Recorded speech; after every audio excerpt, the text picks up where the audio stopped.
everybody, to Really San Francisco, the podcast about everything that's going on in our fair city and very much beyond. Today, we have an exciting special edition of the show because we have a candidate for Congress An on. actual candidate who's An running right in actual San candidate. Francisco. Yeah. Right. Marie Hurabiell, who is a San Franciscan, fifth generation, I do believe. And she has thrown her hat in. Here's what's going on. Marie, welcome to the show. Thank you so much for having me. I'm really excited to chat with you this morning. And we're excited to have you here as well. We Thank you. are. Now, Marie, let's get started because what we all first want to know, what on earth are you doing? Why in the world did you start this? And why did you jump in so late? Well, those are all great questions. I am in this because I have been working to fix San Francisco for 6.5 years now. And when the deadline was approaching for who was running for this seat, I saw three candidates that I thought were all problematic. I mean, first of all, none of them have a good track record on public safety. And I decided I had to do something about it. I mean, the easy thing would have been to turn and just ignore it. But I decided it was too important to our city to have a common sense pragmatist in the race. And so I decided I had to do it and I jumped in. And I've never looked back. I am loving it. People are coming out of the woodwork wanting to support because so many people felt exactly the way I did. They just weren't willing to jump in.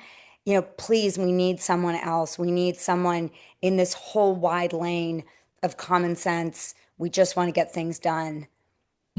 Great. Great. Marie, so just out of curiosity, now you were formerly associated with the Republican Party here in San Francisco. And do you think that how does that differentiate you from the other candidates in a positive or a negative way? What do you think are like the hurdles dealing with that? Well, ultimately, I think it's incredibly positive because I think I'm the only person who can go to Washington and actually get things done and actually bring back resources to San Francisco. I can work with people. I've been working with everyone in San Francisco for the last 6.5 years, and so I think I have a track record of this. Um, there are some people who react badly when they find out you used to be a Republican.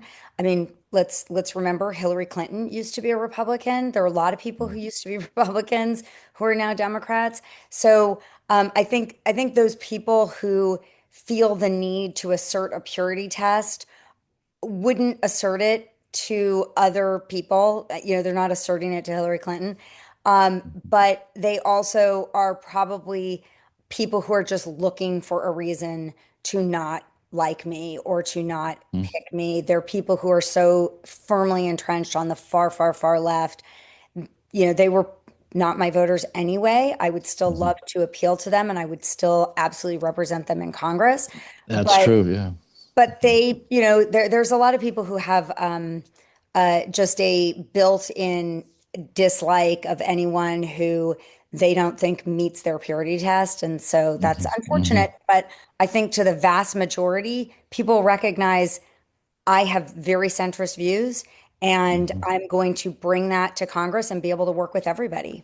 Perfect. Yeah, yeah, that's So good. I think that's really interesting, Marie, because the centrist message that you're getting out there, it can feel radical to somebody who's deep in their world. Hmm. So, and one of the things that we've seen now is it becomes sort of a running joke is you've been shut out of forums and debates.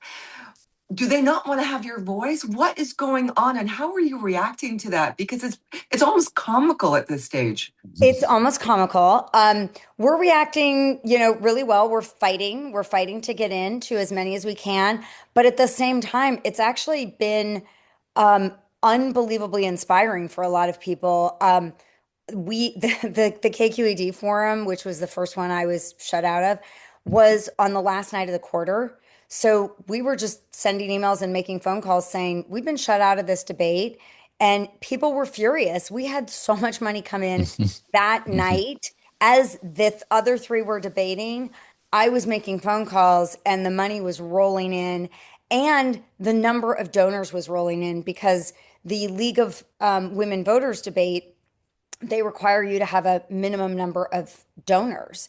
Mhm. And, just getting into the debate earlier that month, I mean, just getting into the race earlier that month, we had been steadily raising, but we were a couple hundred away from, on the last night and the last day, we were a few, probably 300 even away from the 700 plus that they require you to have. And we put that message out, and we got 300 something donors that day. So Wow. it's kind of amazing. It's been a pro and a con. But to answer the part of the question, why are they shutting me out? I think it's political, to be honest with you.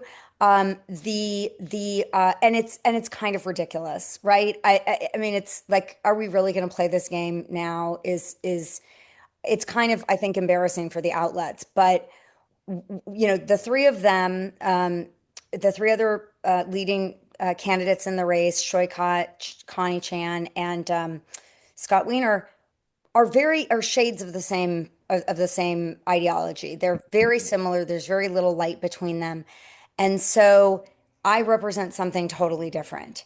I think the mainstream media in San Francisco generally wants their candidates to look like the other three, and political officers to look like the other three. I've been shut out. I mean, we all know this happened with Daniel Lurie too. He wasn't shut out of debates necessarily, but he wasn't getting the endorsements. People Mhm. want to support the insider structure, and they don't like, common sense change. They want, the political class to feed itself. And I'm not part of that. And I've been the outsider kind of pushing against the insider class for 6.5 years now. But to be really, really clear, they they set qualifications, criteria for these races. I have met the criteria. But then we found out, well, you can't just meet the criteria. You have to have met it by December 31st. Right. Yeah, Well, so that's moving the goalposts because they're saying we need a public filing. So there well, is, yeah. So this coming week, I believe, is the deadline for the financial statements to be filed for the congressional candidates. That's right, right? Is it the correct, 15th? The 15th. 15. So Mhm. within a couple of days, everything is going to change because now you're going to see all the candidates that have done all the required filings to become an official candidate. Now you're going to see their financial statements and then Yeah, see who's at the top and who's raised virtually nothing. And so right. then they can't really use that as an excuse anymore. The media outlets and those who are hosting the campaigns can't keep using that excuse because they'll see it. I'm going to jump in real fast here Okay. about this, though. Is that Marie? You mentioned that there's a lot of gatekeeping. It's the Mhm. gatekeeping from the people who are, whether in the media or in the political structure, but it's not coming from the people of San Francisco who are the voters, right? Right. So that's a really important distinction, that they're the ones who don't want your voice to be heard, as opposed to the people who are going to be voting who do want it, because information is power. The more we know about a candidate, the better. If you're not there and you're not explaining what you want to do, what you will do, who you are, then it robs the Mhm. voters Yep. of the most important thing that they have, which is knowledge. So that's why I think Richie and I were so happy to have you here, Yeah, which and is Erica, we've actually talked about this in previous podcast episodes about how those who are not fringe, those candidates who are viable, we need to hear from them, right? Right. So if I can, next yes. question, okay? This might be a little bit more tough, Marie. The other three candidates of the prominent, right? Other three candidates, Shaika Chakrabarti, Scott Wiener, and Connie Chan. What do you feel is the most problematic about each of them, or collectively, What do you think is the most problematic, controversial in your own words? So I'll start from the furthest left. Shoykot Chakrabarty, we've met. He seems like a lovely person, in person, personally.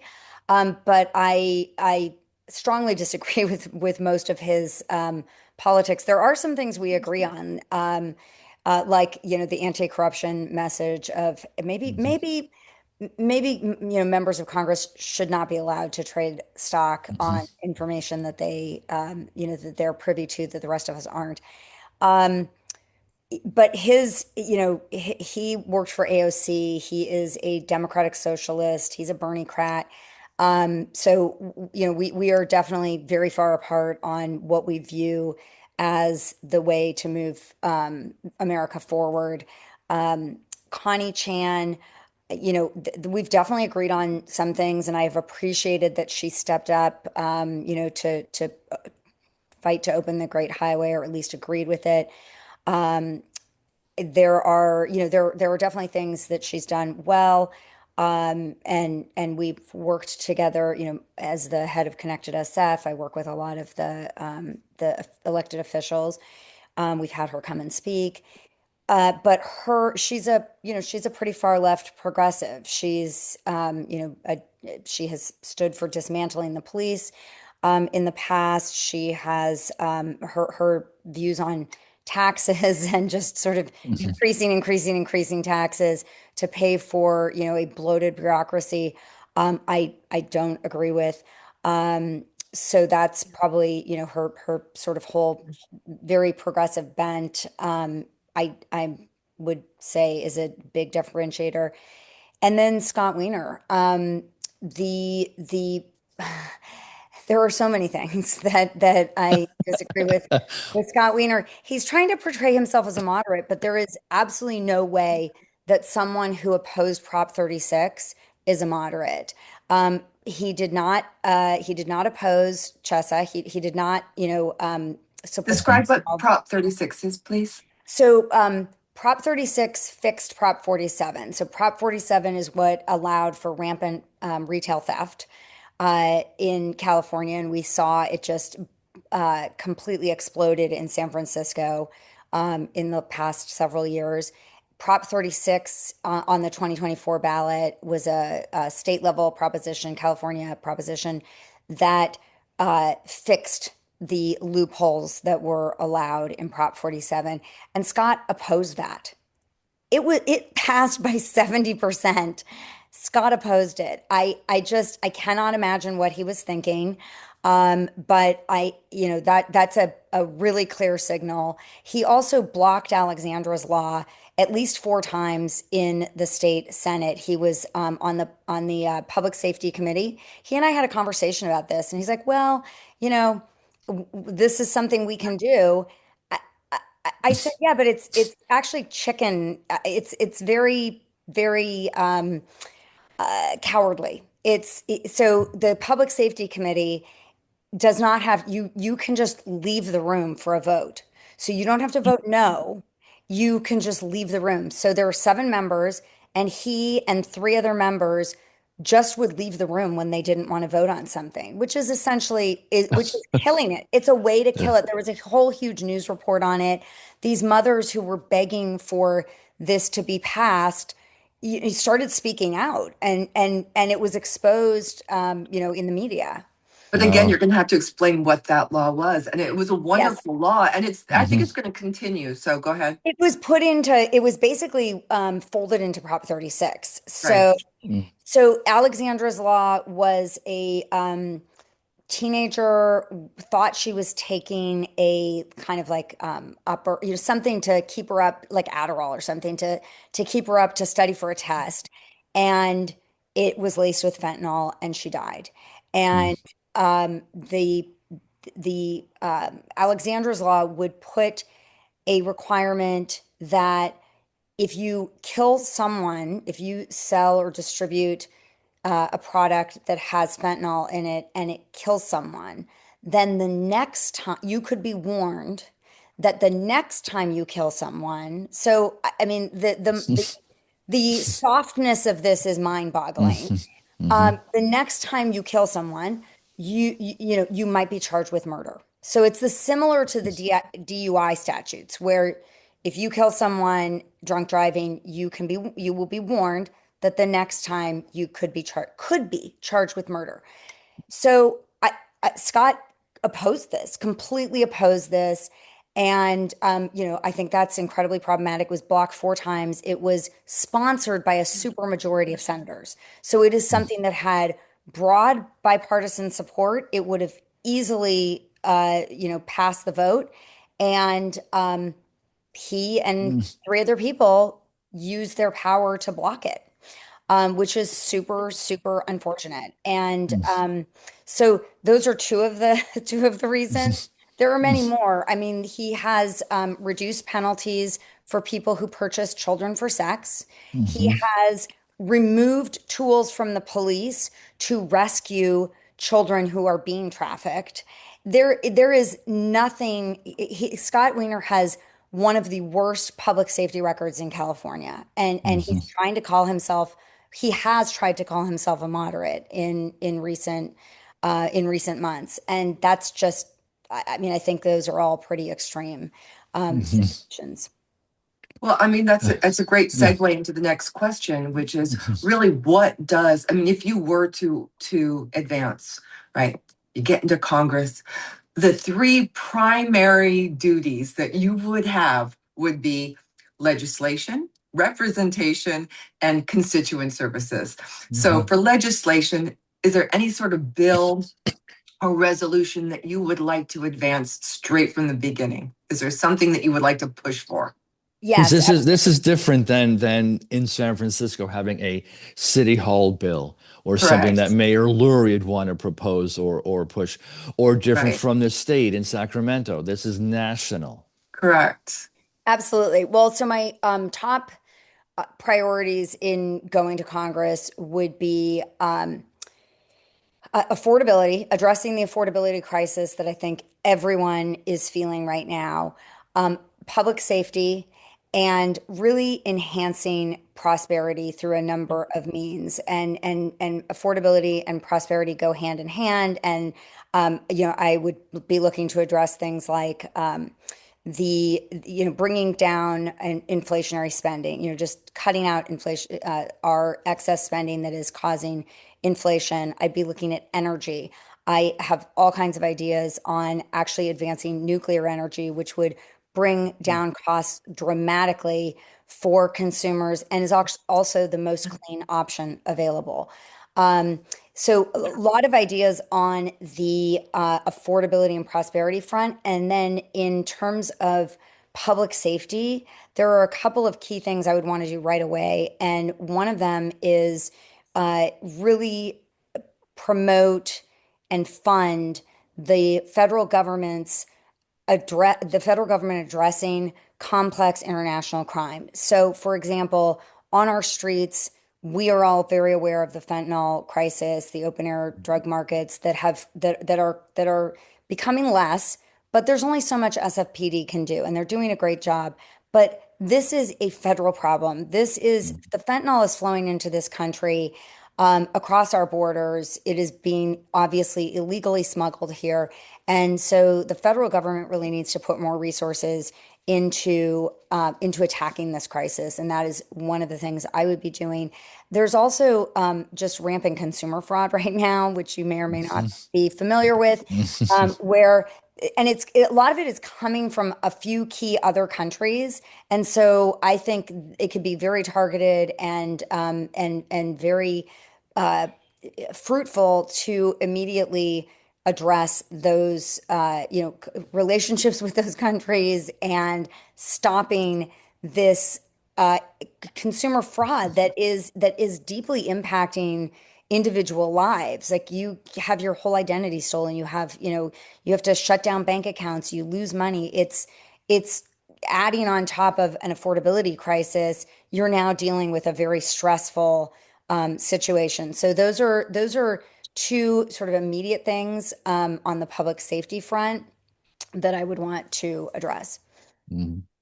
So, follow up to that, there was a poll back last year, the Our Public Services Fund poll that found the majority of Americans see the government as corrupt. 33% say that they trust the federal government, 61% say it's wasteful. How do you think a public servant can rebuild essential trust?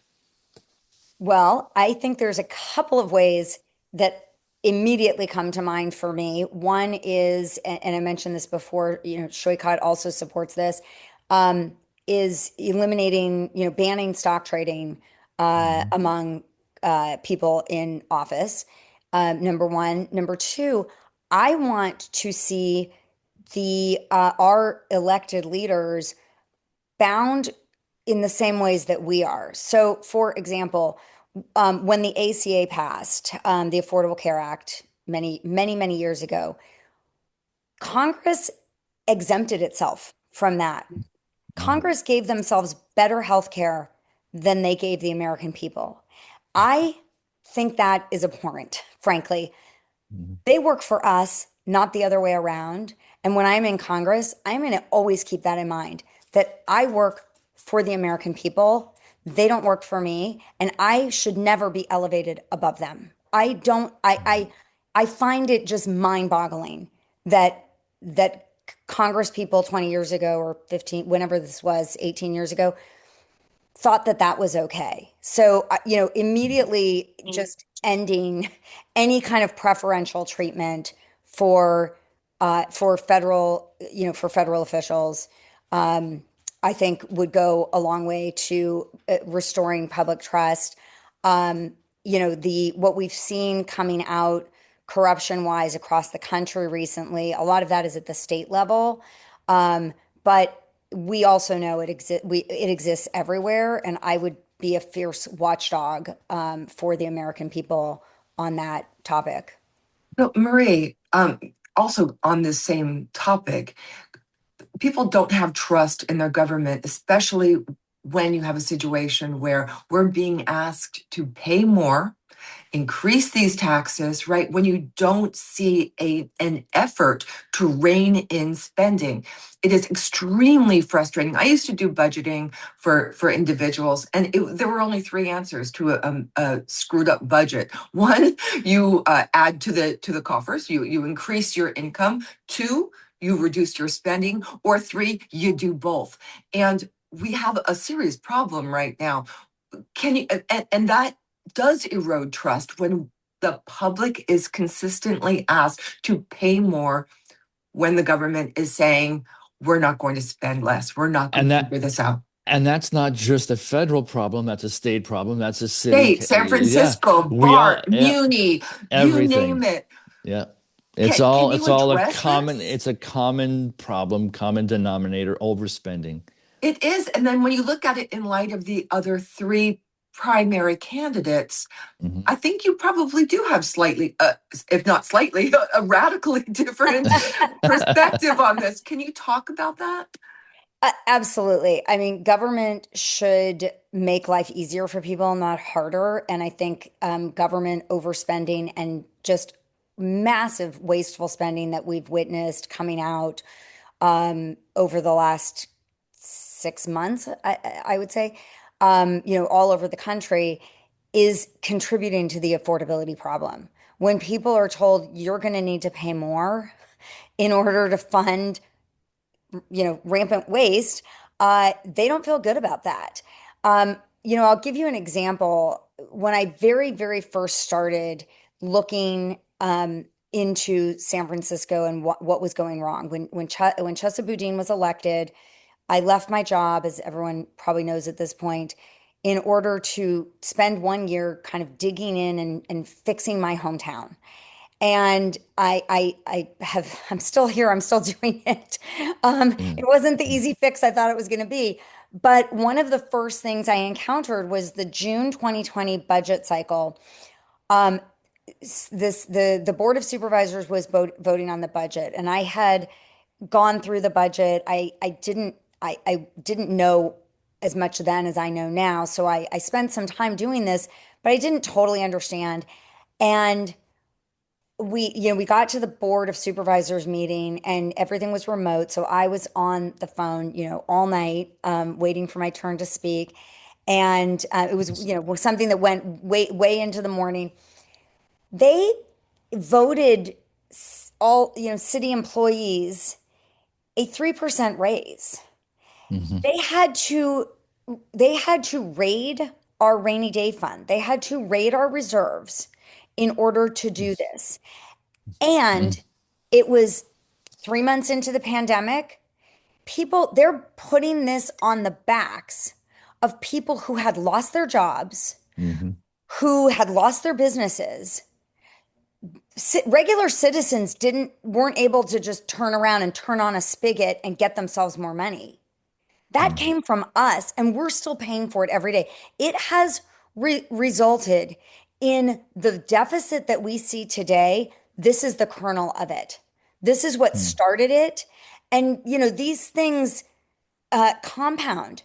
So the deficit that San Francisco, have today is the result of this. And, I was, of course, on the phone in my 1 minute, you can't do this. This is so irresponsible.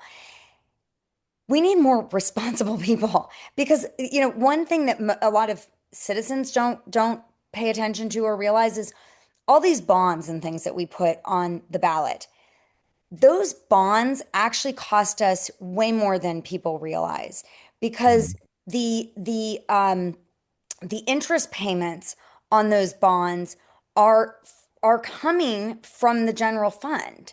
And so every bond we put out there where we think, oh, there's all this free money for whatever it is, it's not.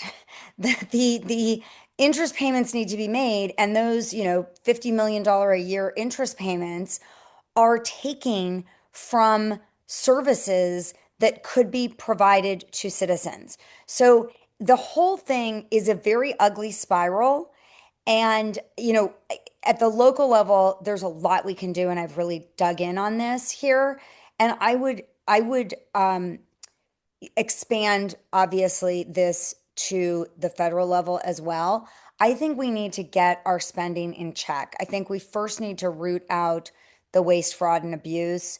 But we need to, the government should be responsible for a couple of really key things. One of them is protecting our most vulnerable and caring for our most vulnerable. We need to do that. But we need to stop a lot of this other spending that we do that is not serving the American people. There is so much spending that is geared towards basically, elected officials kind of getting perks and things like that. Like, we need to stop all of that and really get back to basics, get our spending under control, and take care of our vulnerable, do the things that we need to do as a government, and then let people live their lives and be productive in the ways that are meaningful to them. We do need to provide, a floor and just to be clear, we're about to hit a very big job loss cycle where, tens of millions of jobs will be lost. That is not to automation, and that is not fear mongering. That is the forecast. Anywhere you look, you'll see between 30 million and 90 million jobs. Now, there are Now, jobs you're talking about national, nationally. national, right? Okay. We're looking at massive job loss over the next 5 years, and the federal government has an obligation to get ahead of that. So there are big expenses out there, but there are also huge cost savings that we need to be implementing immediately.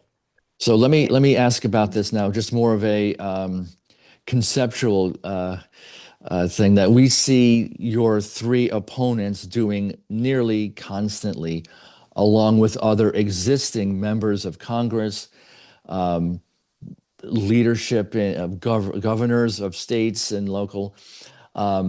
They all blame Trump for just about everything you can think of.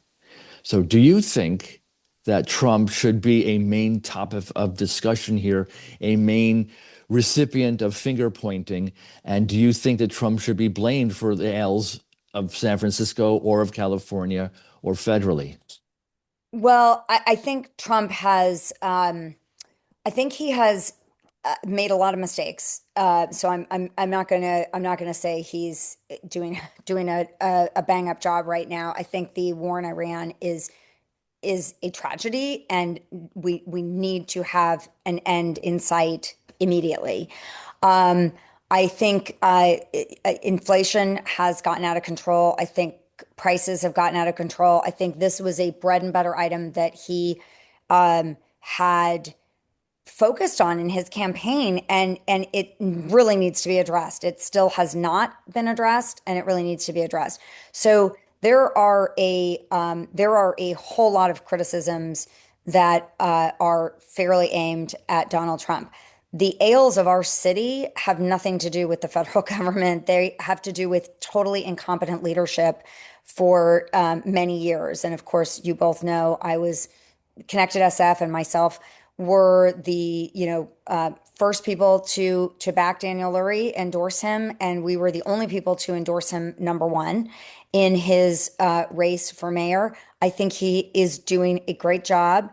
Not perfect, of course, but he's doing a great job in uh, in fixing the problems that were completely self-inflicted on this city from prior leadership. And and we had a terrible board of supervisors for many years that just threw all of these terrible ideas at the wall and kind of tried to do all of them. And so we're seeing, the failure of these far left progressive policies has, came to roost in San Francisco. People like me and many others got in and started fixing things, but this is not a federal government issue. At the state level, it's definitely also not a federal government issue. I think our I think Scott Wiener is one of the people that to blame for a lot of our problems at the state level. I mean, he's been in office there for, what, 6 years or something. You know, Longer. what kind of leader is he that we are uncovering right now all of this just fraud on Californians and unbelievable waste. I mean, there are billions of dollars, hundreds of billions of dollars, your money, my money, all of my constituents' money that has just been squandered, So lost. can I, let me follow up. Sorry, Eric, I'll just follow up to this, and then I'll relax. So Marie, then do you think that a president who is savvy uses the courts to determine legality of policy, uses the Constitution and the power of executive orders? Do you think such a president is a king? Do you think that a tyrant that he's a tyrant that needs to be stopped, needs to be impeached? In other words, do you think that Trump is a king? And that is where a lot of these protests have been taking place 3 times now, and all three of the primary opponents of yours are all bleeding from the mountaintops that Trump is a king, no kings. Because that's also statewide too. It's countrywide, actually. It's national. Um, Right. well, he was democratically elected, so no. I mean, if he tries to put some sort of policy in place to or pass, decree a law that the president has no term limit, um, that would be behavior indicative of someone who thought they were king, and we should absolutely fight that and stop that. I personally don't quite understand the no kings thing because he was democratically elected. So I'm not clear on where that comes from, but obviously, I would do whatever I had to stop some, Trump or anyone else from trying to change our laws in order to, stay in power for longer. Like 2 terms, that's it. That's what you get. And then you move on, and I think that's actually a good thing. And it is actually something I would want to implement for all the other offices. Congress people need term limits too. I think I it's Right. a agree. little bit Yeah. ridiculous. The people we have still in office who, and I'm not talking about anyone from from San Francisco. Obviously, I think Nancy Pelosi is great, but there are, you see these 90 something year old people tottering in, and come on. It's what are you doing for your constituents at that point? I know you have you have seniority, and that's important, and that's why I don't think it's changed, but I think we can figure it out. I think we can figure it out, and we need, this comes to a fundamental belief of mine, which is we need real people.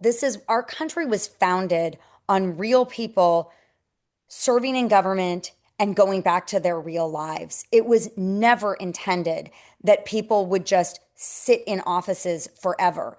And I look at my opponents. Shoykot obviously has a different story. He did work in the federal government for Alexandria Ocasio-Cortez for a few years and got her elected in the first place.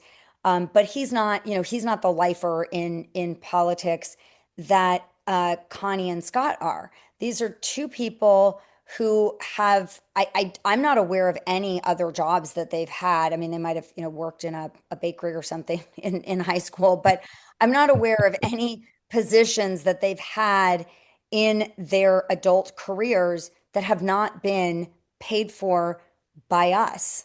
They Mm. have worked for either city government, Scott was a city attorney, Connie, I'm not sure what she did, but maybe a legislative aide or something. I Mm. think she worked for the Parks Department at one point. These people have worked for the government their entire lives. They have no idea what it is like to be a private citizen trying to run a small business. They have no idea what it's like to be a private citizen trying to make sure you can put food on the table, trying to make sure you Mm. can pay your employees.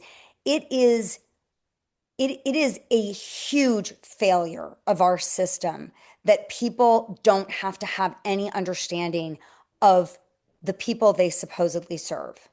Mm. Absolutely. And Marie, that actually brings me to a really important question. Currently, Scott Wiener appears to be the front runner for certain interests because he's a Mhm. YIMBY. He's a very devout housing advocate.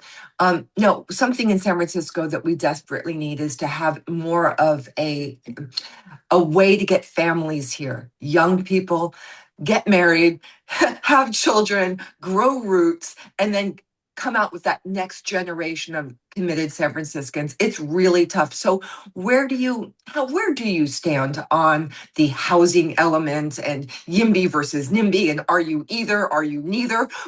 Where do you stand with this? Because it is really one of the reasons that Scott Wiener has had some big names and some big money put behind him, despite what you had said earlier about public safety and other issues. So what's going on with that? And how are you different?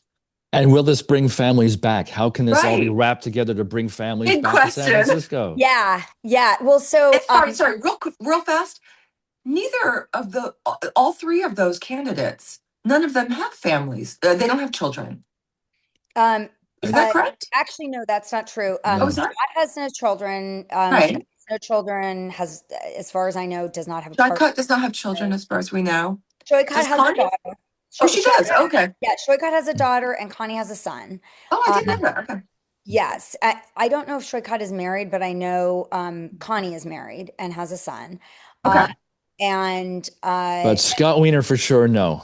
Scott Wiener for sure, no. Okay. Yeah. Yeah, and so there was a lot packed into that question. So Hmm.